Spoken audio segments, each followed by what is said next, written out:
নমস্কার, শুভেন ডায়েরিতে আপনাদের স্বাগত। আজকের ডায়েরি শুরু করার আগে চলুন দেখে নিন একটা ঐতিহাসিক ছবি। বাংলাদেশ স্বাধীন করো, পাশের মাঠে তৈরি করো, বাংলাদেশ স্বাধীন করো, বীর বাঙালি অস্ত্র ধরো, বাংলাদেশ স্বাধীন করো। বীর আপনারা জোরে স্লোগান ধরেন, আমার দেশ তোমার দেশ, বাংলাদেশ বাংলাদেশ আমার দেশ তোমার দেশ, বাংলাদেশ বাংলাদেশ স্বাধীন করো, স্বাধীন করো। বাংলাদেশ স্বাধীন করো।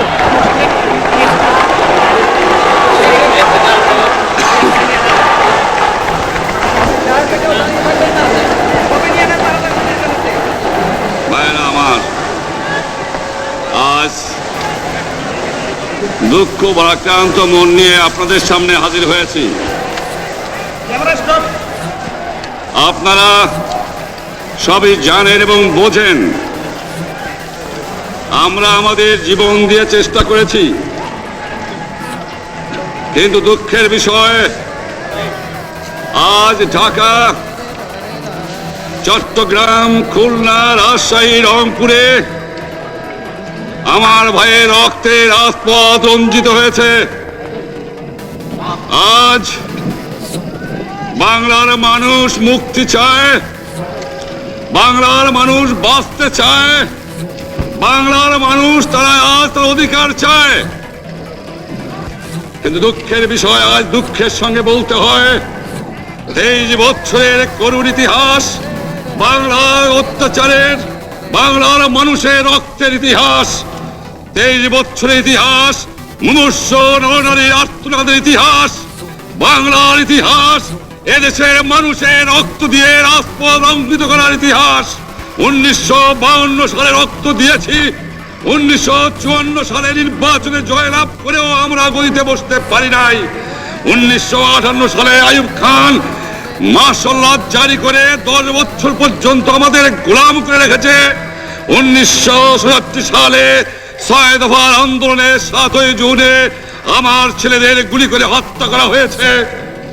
1969 সালে আন্দোলনে আইয়ুব খানের পতন হওয়ার পরে যখন ইয়াহিয়া খান সাহেব সরকার নিলেন, তিনি বললেন দেশে শাসনতন্ত্র দেবেন, গণতন্ত্র দেবেন, আমরা মেনে নিলাম। তারপরে অনেক ইতিহাস হয়ে গেল, নির্বাচন হলো। আপনারা জানেন দোষ কি আমাদের? আজকে আমি প্রেসিডেন্ট ইয়াহিয়া খান সাহেবের সঙ্গে দেখা করেছি, আপনারা জানেন, আলাপ আলোচনা করেছি। আমি শুধু বাংলার নয়, পাকিস্তানের মেজরিটি পার্টির নেতা হিসাবে তাকে অনুরোধ করলাম 15 ফেব্রুয়ারি তারিখে আপনি জাতীয় পরিষদের অধিবেশন দেন। তিনি আমার কথা রাখলেন না, তিনি রাখলেন ভুট্টো সাহেবের কথা।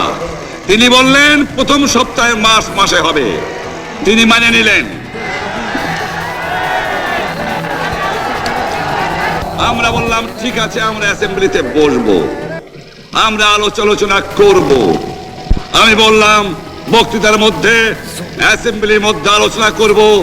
এমনকি আমি এ পর্যন্ত বললাম যদি কেউ ন্যায্য কথা বলে, আমরা সংখ্যায় বেশি হলেও একজন যদিও সে হয়, তার ন্যায্য কথা আমরা মেনে নেব।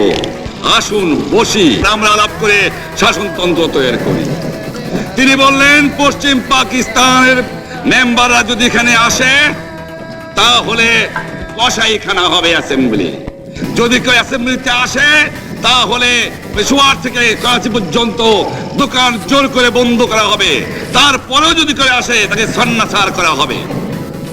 আমি বললাম অ্যাসেম্বলি চলবে। তারপরে হঠাৎ 1 তারিখে অ্যাসেম্বলি বন্ধ করে দেওয়া হলো। কি পেলাম আমরা? আমার পয়সা দিয়ে অস্ত্র কিনেছি বহিঃশত্রু আক্রমণ থেকে দেশকে রক্ষা করার জন্য। আজ সেই অস্ত্র ব্যবহার হচ্ছে আমার দেশের গরিব দুঃখিনী অস্ত্র মানুষের বিরুদ্ধে, তার বুকের উপরে হচ্ছে গুলি। আমরা পাকিস্তানের সংখ্যাগুরু, আমরা বাঙালিরা যখনই ক্ষমতায় যাওয়ার চেষ্টা করেছি, যখনই এদেশের মালিক হবার চেষ্টা করেছি, তখনই তারা আমাদের উপর ঝাঁপিয়ে পড়েছেন। তারা আমাদের ভাই। আমি বলেছি তাদের কাছে এই কথা যে আপনারা কেন আপনার ভাইয়ের বুকে গুলি মারবেন? আপনাদের রাখা হয়েছে যদি বহিঃশত্রু আক্রমণ করে তার থেকে দেশটাকে রক্ষা করার জন্য। তারপরে উনি বললেন যে আমার নামে বলেছেন, আমি নাকি বলে স্বীকার করেছি যে 10 তারিখে রাউন্ড টেবল কনফারেন্স হবে। আমি উনাকে একথা বলে দেবার চাই, আমি তাকে তা বলি নাই। টেলিফোনে আমার সঙ্গে তার কথা হয়।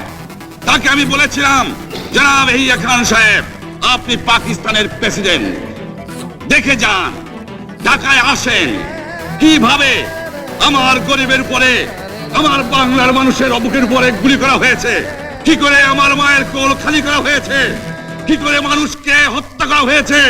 আপনি আসুন, দেখুন, বিচার করুন, তারপরে আপনি ঠিক করুন। আমি এই কথা বলেছিলাম। হঠাৎ আমার সঙ্গে পরামর্শ না করে বা আমাদের সঙ্গে আলোচনা না করে 5 ঘন্টা গোপনে বৈঠক করে যে বক্তৃতা তিনি করেছেন এবং যে বক্তৃতা করে অ্যাসেম্বলি করেছেন, সমস্ত দোষ তিনি আমার উপরে দিয়েছেন, বাংলার মানুষের উপরে দিয়েছেন।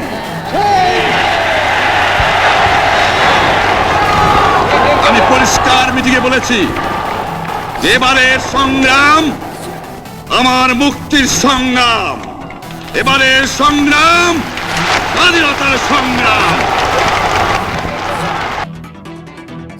দৃশ্যটা আপনারা দেখলেন, একটা ঐতিহাসিক জনসমাবেশের ভিডিও এটা, এবং আপনারা অনেকেই এই ভিডিও দেখে বুঝতে পেরেছেন এই সমাবেশটা কিসের এবং কি উপলক্ষে। তবু বলে রাখি, 1971 সাল 7ই মার্চ বঙ্গবন্ধু শেখ মুজিবুর রহমান এই রমনা রেসকোর্স ময়দানে মঞ্চে হাজির হয়েছিলেন দেশের স্বাধীনতার সংগ্রামের ডাক দেওয়ার জন্য। এবারের সংগ্রাম আমাদের স্বাধীনতার সংগ্রাম। বঙ্গবন্ধুর এই ডাকে উত্তাল হয়ে গেছিল লাখো লাখো মানুষ। তারা দেশের জন্য, নিজের রক্ত দেওয়ার জন্য তৈরি হয়ে উঠেছিলেন বঙ্গবন্ধুর এই ভাষণের পর। এই বাংলাদেশের জন্য বঙ্গবন্ধুর যে অবদান, সেই অবদান সারা বিশ্বের মানুষ এখনো মনে রেখেছে। কিন্তু শেখ হাসিনা বাংলাদেশ ছাড়ার পর এক অন্য বাংলাদেশ, যারা বঙ্গবন্ধু শেখ মুজিবুর রহমানের সমস্ত স্মৃতি মুছে ফেলতে মরিয়া। কিছু ছাত্র নেতা এবং বলতে দ্বিধা নেই, কিছু বকাটে ছাত্র নেতাদের হাত ধরে ইউনূস, আমি জেনে বুঝেই বলছি, সুদখোর মোহাম্মদ ইউনূস কোনোদিনই বঙ্গবন্ধুকে সহ্য করতে পারতেন না তার কন্যা শেখ হাসিনাকেও। সেই ইউনূস বাংলাদেশে ফিরেই সমান তালে চেষ্টা করে গেছেন কিভাবে বঙ্গবন্ধুর সমস্ত স্মৃতি বাংলাদেশ থেকে মুছে ফেলার জন্য।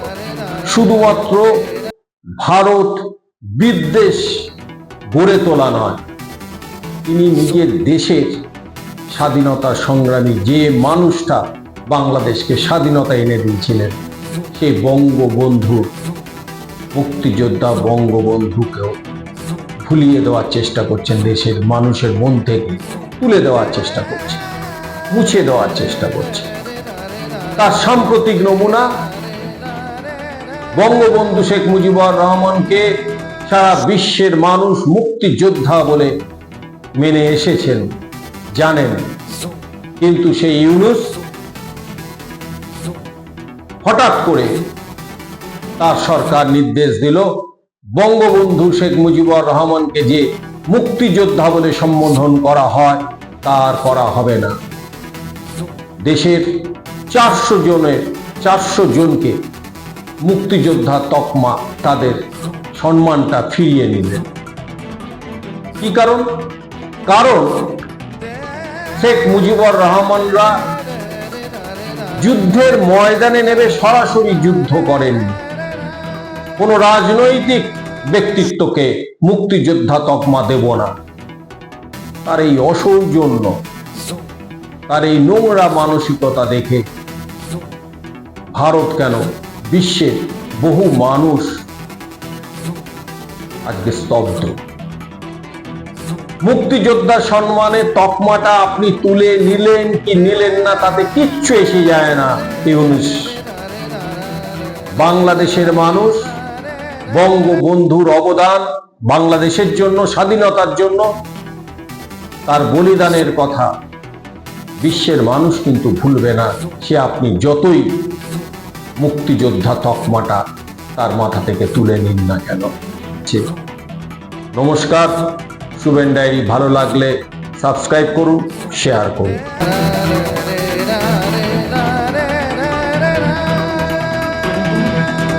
Shuven diary, Shuven diary.